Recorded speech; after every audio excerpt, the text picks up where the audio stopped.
Welcome back to the program. I'm Matt Southall, and this is sports. The Texas State women's soccer team will be competing in the WAC Conference tournament in Logan, Utah, beginning tomorrow.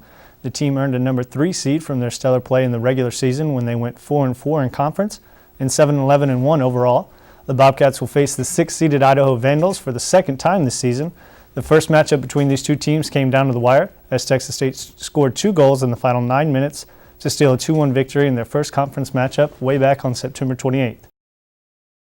An alarming number of pedestrian-related accidents inside the city limits has many San Marcos residents being more cautious at crosswalks. In the past month alone, 3 hit-and-run accidents occurred in the city, causing some of the locals to take notice and pay more attention when crossing busy intersections. I mean, I can judge when I cross the street whether or not, if I think somebody's not going to stop, I'm pretty cautious when I cross streets. It's one of those things I learned as a kid. One of the hit-and-runs occurred on the square earlier this month when a motorist struck 3 people, leaving 2 of them seriously injured. We had blocked off from Vaca Street, pretty much to Chimmy's. If you were parked anywhere in that area, it was hard to get out. It was a complete disaster, pretty much. A guy went flying about 15 feet. City and county police are cracking down on jaywalking and other pedestrian-related offenses in an effort to reduce unnecessary tragedies. The city has also placed some electronic crosswalk signs at high-traffic intersections. The signs give visual and audio indications when it's okay to cross the street. With the recent spike in pedestrian-related incidents, city officials would like to remind students, drivers, and pedestrians to look out for one another, particularly in the downtown areas and especially at nighttime hours. So remember, before crossing a busy intersection, remember to look both ways and be sure it's safe to do so. For Bobcat Update, I'm Matt Southall.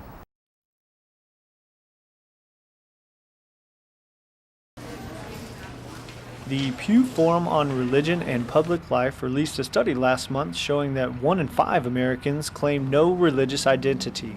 This group of non-believers has a name, Nuns on the Rise. As a group, it's second only to Catholicism in size. According to the study, the nuns have in 5 years grown from 15 to 20% of adults in America. They feel no need to be part of a religious organization.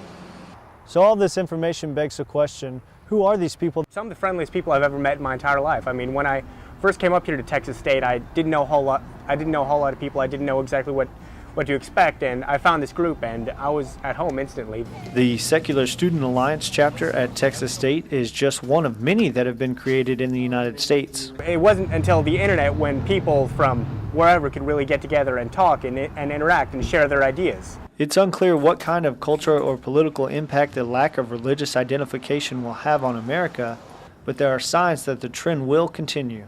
For Bobcat Update, I'm Matt Southall. If you'd like to keep up with the Kardashians, set your DVR for a new show. Fox just announced that Khloe Kardashian-Odom will be co-hosting The X Factor with Mario Lopez. The show will begin airing next month. Simon Cowell called the news the worst-kept secret in Hollywood. Kardashian recently wrapped up the 2nd season of the Khloe and Lamar show on the E! Network. Mario Lopez, the former star of the sitcom Saved by the Bell, is host of the syndicated tabloid Extra. Health Magazine reports that Mondays aren't so bad after all. According to the report, our moods are apparently no better or worse on Mondays than they are any other workday. Researchers at Stony Brook University in New York analyzed Gallup telephone poll data from a large national survey. Even the weekends aren't safe. A separate study found that people are grumpiest on Sunday, possibly because they are depressed about returning to work the following day. There's no surprise that in learning that Americans are happiest on Fridays. An Indianapolis woman has beaten the odds by winning the lottery twice in 3 months. Lena Eaton, a 91-year-old great-grandmother, won $300,000 on a Hoosier Lottery quick draw ticket, matching 10 of 20 numbers. And on Thursday, she claimed a winning $5 scratch-off to rake in another 100,000 big ones. Eaton, who has 6 children, 16 grandchildren, and more than 20 great-grandchildren, says she'll use the money to renovate her home and help her loved ones. It's nice to see somebody actually win the lottery who wants to do something good with the money and help out those around them, you know what I mean? I'm just saying I wouldn't mind to be one of her grandkids. That would be nice, I agree. That's all for today's Bobcat Update. Join us tomorrow at 4:30. Have a great evening.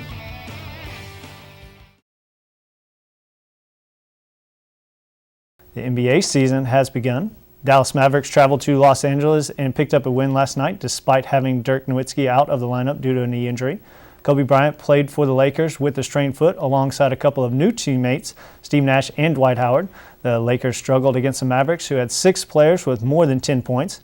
The Mavs won the game 99-91. The Spurs tip off their season in New Orleans tonight, and the Rockets play in Detroit.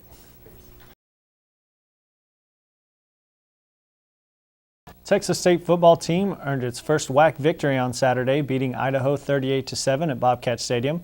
The Bobcats jumped out to an early lead by outgaining the Vandals by more than 100 yards in the first half before pulling away in the second half thanks to a strong defensive effort that forced 2 quick stops on the first 3 Idaho possessions. Marcus Curry solidified the win with a 24-yard run up the middle, giving Texas State a 31-7 lead early in the fourth quarter. The Bobcats will have a week off before returning to action on the 27th.